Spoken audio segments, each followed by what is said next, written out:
இந்த walking bad வாங்குற நிறைய பேர் ஒரு காமன் மிஸ்டேக் பண்ணுறாங்க. அது என்னென்னு வீடியோவோட லாஸ்ட்டில் சொல்கிறேன். ஸோ ஃபுல் வீடியோ பாருங்கள். This is the Power Max walk pad 2.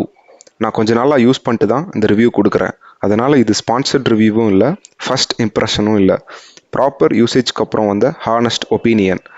First thing, இது ரொம்ப காம்பேக்டாக இருக்குது. அதுதான் இதோட பிக்கஸ்ட் அட்வான்டேஜ்னு சொல்லுவேன். ஸ்பேஸ் கம்மியாக இருக்கிறவங்களுக்கு இது ரொம்ப யூஸ்ஃபுல்லாக இருக்கும். செட்டப்பும் சிம்பிள்.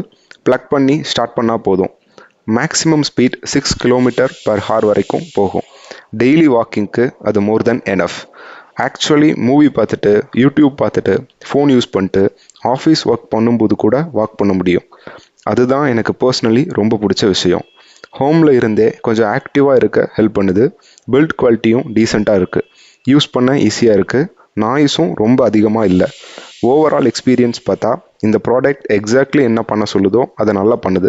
இப்போ ஸ்டார்டிங்கில் சொன்ன அந்த காமன் மிஸ்டேக்குக்கு வருவோம். நிறைய பேர் இந்த வாக்கிங் பேடை பார்த்துட்டு இது ட்ரெட்மில்க்கு ரீப்ளேஸ்மெண்ட்டாக இருக்குன்னு நினச்சி வாங்குறாங்க. ஆனால் உண்மை என்னென்னா இது ட்ரெட்மில் இல்லை, இது வாக்கிங் பேட். வாக்கிங்க்கு செம்ம யூஸ்ஃபுல். ஃபாஸ்ட்டாக வாக் பண்ண முடியும். ஆனால் ஜாகிங்கும் ரன்னிங்கும் பண்ண டிசைன் பண்ணது இல்லை. அதனால் ட்ரெட்மில் எக்ஸ்பெக்டேஷனில் வாங்காதீங்க. வாக்கிங் பேட் எக்ஸ்பெக்டேஷனில் வாங்குங்க. அப்போ டிசப்பாயின்மெண்ட் ஆக மாட்டீங்க. My ratings. Final verdict. ஹோமில் டெய்லி மூவ்மெண்ட் இன்க்ரீஸ் பண்ண ஒரு சிம்பிள் சொல்யூஷன் தேடுறீங்கன்னா definitely worth it. And remember, இது ட்ரெட்மில் இல்லை, வாக்கிங் பேட். இந்த ப்ராடக்ட்டோட லிங்க் வேணும்னா லிங்க்னு கமெண்ட் பண்ணுங்கள்.